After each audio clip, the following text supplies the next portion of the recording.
दोस्तों नमस्कार, मैं हूं आपका दोस्त भास्कर द्विवेदी। दोस्तों आज बात करेंगे कि भारत का जो मीडिया है वो आखिर हमारे सामने ऐसी कौन कौन सी चीज़ें परोसता है कि जिससे हम बहुत परेशान हो जाते हैं और कई बार ऐसा लगता है कि यार टीवी को या तो हम बंद कर दें हमेशा हमेशा के लिए या हम न्यूज़ चैनल देखना बंद कर देते हैं। नमस्कार दोस्तों, मैं हूँ आपका दोस्त भास्कर द्विवेदी।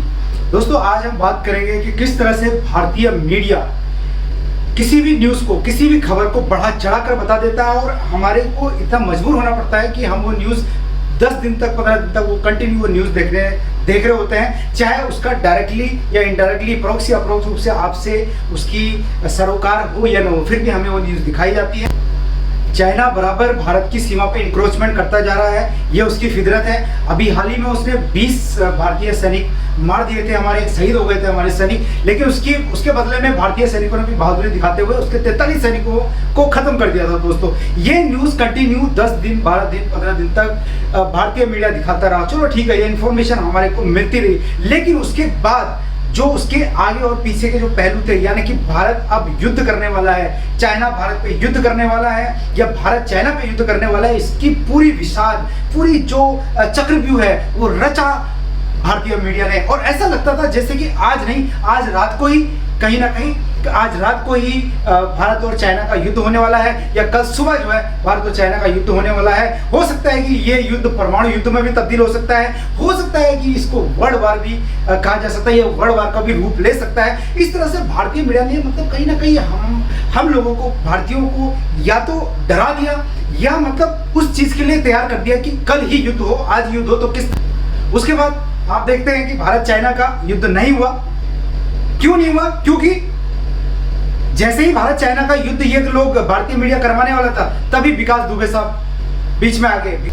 विकास दुबे यानी कि उत्तर प्रदेश का माफिया सरगना डॉन, तो उसकी बात बीच में आ जाती है। दुबे पकड़ा गया, नहीं पकड़ा गया या उसके साथ क्या होने वाला है, उसकी पूरी विसाख भारतीय मीडिया ने बिछा दी।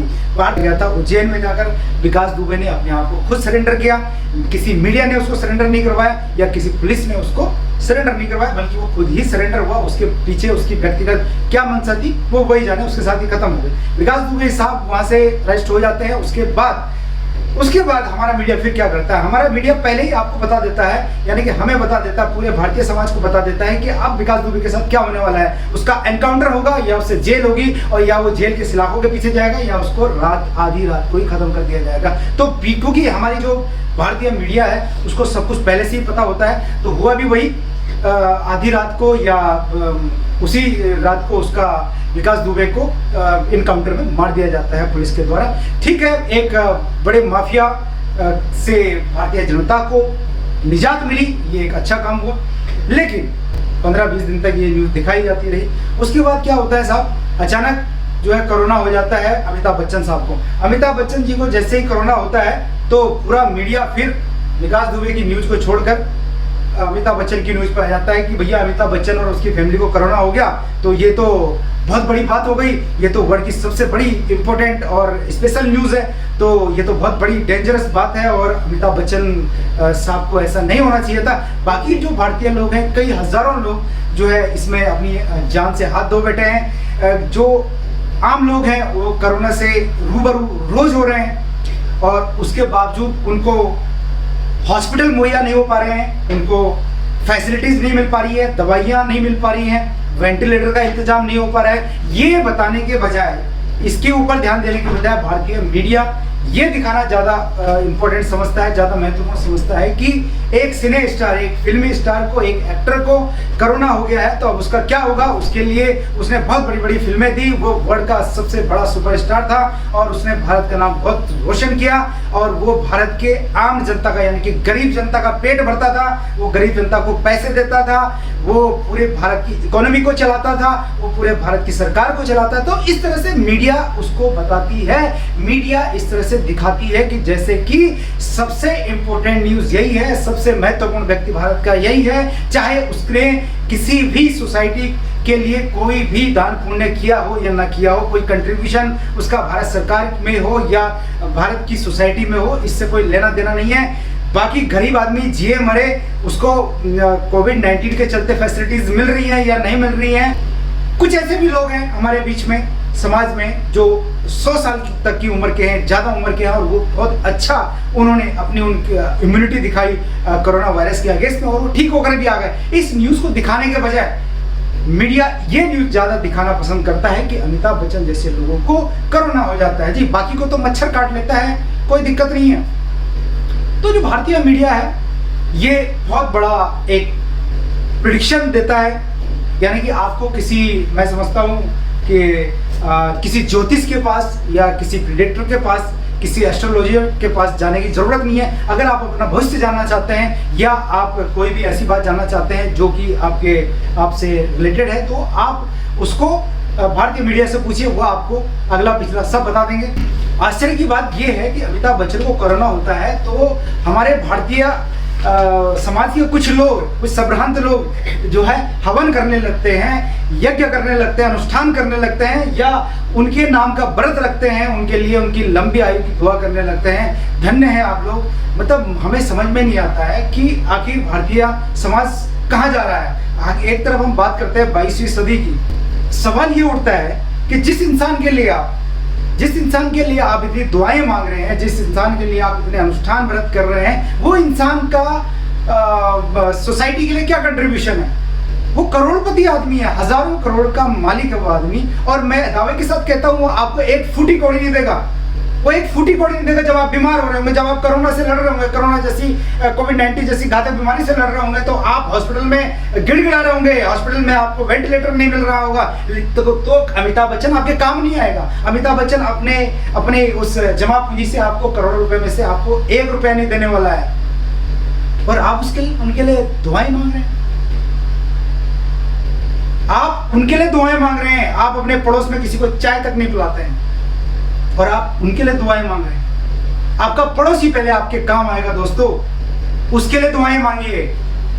अगर उसको कोरोना का इन्फेक्शन हो जाता है, कोविड-19 का इन्फेक्शन हो जाता है, तो उसकी हेल्प कीजिए। आप उसको आप उस तरह की सुविधाएं मुहैया कराने में हेल्प कीजिए। वो इस तरह के व्यक्ति, इस तरह के लोग जो ये सेलिब्रिटी है, ये आपके काम नहीं आएंगे।